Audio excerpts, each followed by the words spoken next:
समीक्षा अधिकारी, सहायक समीक्षा अधिकारी की आप सभी अभ्यर्थियों का अब ये इंतज़ार समाप्त हो चुका है और वर्षों से प्रतीक्षित समीक्षा अधिकारी, सहायक समीक्षा अधिकारी का विज्ञापन आ चुका है, जिसके फॉर्म 9 तारीख से भरे जाएँगे। मित्रों, आइए आज इसी के बारे में चर्चा करेंगे। क्या होगी आपकी रणनीति और कुल पदों की संख्या कितनी है और कितने पद अभी बढ़ जाएँगे? और पद बढ़ जाएँगे, जो पद आयोग के पास और भी विज्ञापित के अलावा पहुँच चुके हैं, जिनको अभी इसमें शामिल किया जाना शेष है, उनको सबको भी हम लोग इसमें देखेंगे। और एक बड़ी अपॉर्च्युनिटी आपके लिए आ गई है, जो 2023 और 24 के लिए आपके लिए एक स्वर्णिम अवसर है आपके लिए, एक गोल्डन अपॉर्च्युनिटी आपके लिए है। एक ऐसी स्ट्रेटजी के साथ आपको काम करना है, जहां आप इस 411 पदों पर आपका अंतिम रूप से चयन सुनिश्चित हो सके। आज इसी के बारे में चर्चा करेंगे मित्रों। जैसा कि आप देख रहे हैं, लोक सेवा आयोग द्वारा विज्ञापन जारी कर दिया गया है। संक्षिप्त विज्ञापन के तहत जो विज्ञापन आया है, उसमें ये जानकारी दी जा रही है, जैसा कि हम लोग पहले से इस चीज़ को बता रहे थे कि 9 तारीख से यानी इसी सप्ताह आपकी वैकेंसी शुरू हो जाएगी। तो 9 अक्टूबर से आयोग की वेबसाइट पर इसका विज्ञापन, विस्तृत विज्ञापन उपलब्ध रहेगा, जिसमें ऑनलाइन आवेदन करने की प्रक्रिया, शुल्क जमा करने की प्रक्रिया, जात प्रमाण पत्रों का प्रोफार्मा, प्रारंभिक और मुख्य परीक्षा के विषय, पाठ्यक्रम, परीक्षा केंद्र, सब कुछ उसमें दिए रहेंगे। अब सहायक समीक्षा अधिकारी के लिए जो 28 डिग्रियां आपके पास हैं, उसके लिए भी आपको इसमें विस्तृत जानकारी दी जाएगी। हालांकि इसका पहले से विवरण दिया जा चुका है। ओ लेवल के समकक्ष जो डिग्रियां हैं, उनके बारे में भी अब आपको पूरी जानकारी यहाँ से प्राप्त हो सकेगी। और उसके लिए आपको 28 डिग्रियां जो कंप्यूटर के पाठ्यक्रम पर आधारित है, वो आयोग द्वारा निर्धारित की गई हैं, जो कि कार्मिक मंत्रालय द्वारा निर्धारित किया गया था, जिसके बारे में पूर्व में हम लोग जानकारी इसकी आपको दे चुके हैं। तो अगर आप सहायक समीक्षा अधिकारी पद के लिए आरहित हैं, सहायक समीक्षा अधिकारी पद के लिए अगर आप कंप्यूटर की उन 28 डिग्रियों में से कोई भी डिग्री अगर आपके पास है, तो आप सहायक समीक्षा अधिकारी का भी विज्ञापन का भी पद आप भर सकते हैं। जैसा कि आप लोग जानते हैं, बड़ी संख्या में लोग टिक तो कर देते हैं सहायक समीक्षा अधिकारी के, लेकिन उपयुक्त जो अर्हता होती है, मानक होता है, उसको पूरा न कर पाने के कारण अंततः उनका परीक्षा फल जो है रद्द कर दिया जाता है और मुख्य परीक्षा में भी वो उत्तीर्ण नहीं हो पाते हैं, जैसा कि अभी यूपी पीसीएस में भी देखा गया पिछले दिनों में। तो मित्रों, आपको ये सब इन सबसे बचना होगा। अगर आपके पास डिग्री है, डिप्लोमा है, तो उस डिग्री और डिप्लोमा के आधार पर ही आप सहायक समीक्षा अधिकारी की परीक्षा के लिए आप अर्हित होंगे और तभी आप उनको भरिएगा, अन्यथा आपकी मेहनत ही बेकार हो जाएगी। तो कुल पद 411 हैं। अब प्रश्न ये उठता है, क्या इतने ही पद होंगे? नहीं, अभी भी ये पद बढ़ेंगे। ये पद संख्या में 500 प्लस ही रहेंगे और आप मान करके चलिए कि ये 600 के आसपास भी पद जा सकते हैं। इसलिए आपके पास एक बड़ी अपॉर्चुनिटी है पदों की संख्या के संबंध में और अपनी रणनीति के संबंध में। ये समीक्षा अधिकारी 2021 के बाद 2022 में आना था। 2022 से लोगों की पूरी तैयारी होती रही, लेकिन धोखा दे गया। पता नहीं कितने छात्र, आप सभी लोग इस पद के लिए आप ओवरेज हो चुके हैं, लेकिन उनके लिए कोई ओवरेज के लिए कोई इसमें ऐसा कोई प्रावधान नहीं किया गया है। तो अब आप समझ लीजिए कि ये कोई नियमित विज्ञापन नहीं है, ये अनियमित होता है। साल भर में आ सकता है, 2 साल में आ सकता है, 3 साल में आ सकता है। आगे कब आएगा, इसके लिए भी कोई गारंटी नहीं दी जा सकती है। इसलिए आपको इस पद के लिए बिल्कुल अब जुझारू तरीके से जुट जाना है और लग जाना है और इसका 100% आपको सफलता इसमें सुनिश्चित करना ही करना होगा। मित्रों, इसका विस्तृत विज्ञापन जब आप देख लें 9 तारीख को, यानी सोमवार को, कल, तब आप उसके बाद आपके पास अगर कंप्यूटर की योग्यताएं हैं, मानक हैं, तब आप उनको भरना शुरू कीजिए। ओटीआर जरूर आप अप्लाई कर दीजिए। ओटीआर अगर आपने किया है तो बहुत अच्छा है, नहीं तो ओटीआर के लिए आपको अप्लाई करके तब फॉर्म को भरना है। ठीक है। शैक्षिक अर्हता आप जानते हैं स्नातक है, और प्लस समीक्षा अधिकारी के लिए आपके पास टंकण और कंप्यूटर की डिग्री होनी चाहिए।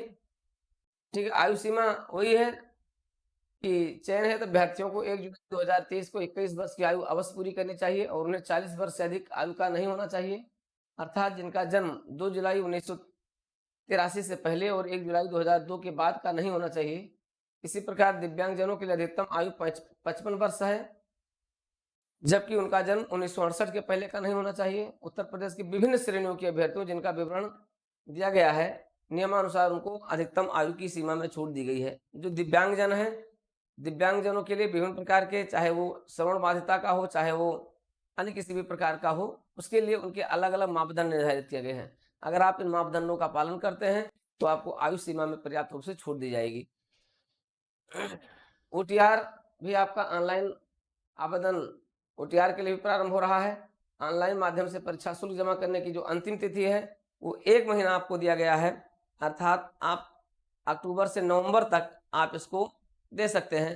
अंतिम तिथि 9 नवंबर होगी और 9 नवंबर को आप इसको क्लोज करेंगे, इसलिए आप फॉर्म को जल्दी भर दीजिएगा। परीक्षा तिथि इसकी क्या होगी? परीक्षा तिथि जो भी प्रस्तावित है वो आपका दिसंबर का अंतिम सप्ताह है, लेकिन ये मे बी जनवरी में भी जा सकती है। इसलिए आपको लेकिन अपनी तैयारी को आप मान करके चलना चाहिए कि 1 महीना से अधिक समय कमीशन आपको दे रहा है। 9 अक्टूबर को अगर ये परीक्षा 9 अक्टूबर को अगर फॉर्म भरा जा रहा है, तो 9 नवंबर तक अगर फॉर्म भर जाएगा, तो मान करके चलिए कि लगभग आपको 1.5 महीने का समय मिल जा रहा है परीक्षा के अंतिम मतलब फॉर्म भरने की अंतिम तिथि से परीक्षा का। तो 60 दिन का मापदंड तो इससे होता है, 2 महीने का मापदंड तो होता है, और 2 महीने के मापदंड के आधार पर यह आपका चला जाता है दिसंबर चला जाता, जनवरी चला जाता है। तो ज़रूरी नहीं है कि ये जनवरी में हो सकता है कि ये दिसंबर के लास्ट सप्ताह में भी, जहाँ तक पूरी संभावना है, हो सकता है। ठीक है, अगर चला जाता है तो आपके पास थोड़ा-सा और समय मिलेगा। हालाँकि परीक्षा के लिए कोई ज़्यादा समय मिलना आपके लिए महत्वपूर्ण नहीं होता, लेकिन फिर भी आपको आज से और अभी से अपनी परीक्षा की रणनीति बना लेना होगा। और क्या होगी रणनीति? इसके आधार पर आप अपना टेस्ट सीरीज मापदंड भी शुरू कर दीजिए। टेस्ट सीरीज के मानकों के आधार पर आप अपनी तैयारी को आगे बढ़ा दीजिए। मित्रों, इसके लिए हमारी ऑनलाइन और ऑफलाइन दोनों टेस्ट सीरीज शुरू हो गई है, और ऑनलाइन टेस्ट सीरीज आपको एक्सप्लेनेशन के साथ, आपको विश्लेषण के साथ आपको हमारे यूट्यूब चैनल पर लगातार मिलती रहेगी। साथ ही साथ इसके रेगुलर क्लासेज और रिवीजन क्लासेज भी हम कल से ही शुरू कर दे रहे हैं, तो रिवीजन क्लासेज भी आपको मिलेगा। स्टडी तरीके जितना आपको पढ़ना है, उसी के हिसाब से उतना ही आपको करना होगा। बहुत ज़्यादा आपको इसके लिए जो है परेशान होने की ज़रूरत नहीं है, लेकिन आपको ये मान करके चलना है कि इसका स्टैंडर्ड वनडे नहीं है। अधिकांश छात्र ये मान करके चलते हैं कि ये वनडे टाइप की परीक्षा है, लेकिन ये यूपीपीसीएस से कम स्तरीय नहीं होता है। यूपीपीसीएस के ही स्तर का परीक्षा होती है, उसी के स्तर का ही एग्जाम होता है। इसलिए आपको अपनी तैयारी को स्ट्रेटेजिक तरीके से आगे बढ़ा करके करना है। तो मित्रों, अब वो इंतजार समाप्त हो गया है जो आप वर्षों से कर रहे थे। 2021 से ही आप अपनी इस तैयारी को अंजाम दे रहे थे कि हाँ, समीक्षा अधिकारी, सहायक समीक्षा अधिकारी जल्दी आ जाए, उसको भरा जाए फॉर्म। तो अब वो फॉर्म आ गया है, आपके पास पर्याप्त वैकेंसी आ चुकी है, और ये वैकेंसी और भी अधिक बढ़ करके और भी अधिक बढ़ेगी। इस चीज़ का विश्वास लेकर के आप अपनी तैयारी को जो आगे बढ़ा दिए हैं, आज से और भी उस पर कंसंट्रेट हो जाइए और अपनी तैयारी को अपना आगाम देना शुरू कर दीजिए। हिंदी पर आप अपना विशेष कमांड बनाएं। हिंदी के साथ साथ आप अपने हिंदी के कमांड के साथ साथ आप सामान्य अध्ययन के सभी टॉपिक को आप अपना स्पेसिफिक कीजिए। सामान्य अध्ययन का सभी टॉपिक आपके लिए बहुत महत्वपूर्ण है। यूपी स्पेशल सहित आपको सभी पर अपना कमांड बनाना ही होगा। तो बस अब आप शुरू कीजिए आज से और अभी से। और लोक सेवा आयोग, सचिवालय और बोर्ड ऑफ रेवेन्यू, इन तीनों संस्थाओं में आपके समीक्षा अधिकारी, सहायक समीक्षा अधिकारी के नियुक्त होने के अपार संभावनाएं हैं। लेकिन आपकी पहली वरीयता क्या होनी चाहिए? अच्छी मेरिट के साथ सचिवालय। सचिवालय आपको मिल जाता है तो आप समझ लीजिए कि लखनऊ राजधानी में आप बैठे हुए और बेहतरीन तरीके से अपनी सेवाएं देंगे, अपने आगे की तैयारी को भी आप बढ़ा सकते हैं। तो मित्रों, आपके लिए बहुत ही गोल्डन अपॉर्चुनिटी है। इस गोल्डन अपॉर्चुनिटी को आप हमारे साथ डीपीआईएस के साथ, देवप्रयागम के साथ लेकर के और बेहतरीन तरीके से चलने का प्रयास कीजिए। हम आपके साथ सदैव एक बेहतरीन मार्गदर्शक के रूप में, एक बेहतरीन आपके सहायक के रूप में आपके साथ जुटे रहेंगे, जुड़े रहेंगे और लगातार बने रहेंगे। आइए देवप्रयागम के साथ जुड़िए, हमारे इस रेगुलर क्लास को, रेगुलर टेस्ट सीरीज को लेकर के चलिए। तो लेकिन इसको ध्यान रखिएगा, अंतिम तिथि को ध्यान रखिएगा। इसलिए अंतिम तिथि के चक्कर में नहीं जाना है, बल्कि आपको क्या करना है, आपको इस फॉर्म को जल्दी फिलअप कर देना है। अर्थात आप जल्दी से फॉर्म भर दीजिए और जल्दी से आप अपनी तैयारी को आगे बढ़ाइए। तो ढेर सारी शुभकामनाएं आप सभी को। इस समीक्षा अधिकारी, सहायक समीक्षा अधिकारी के चिर प्रतीक्षित वैकेंसी और विज्ञापन के लिए आपको ढेर सारी शुभकामनाएं। आप आइए, लगिए और इसमें अपनी सफलता को अर्जित कीजिए। आपके लिए ढेर सारी मंगल कामनाएं।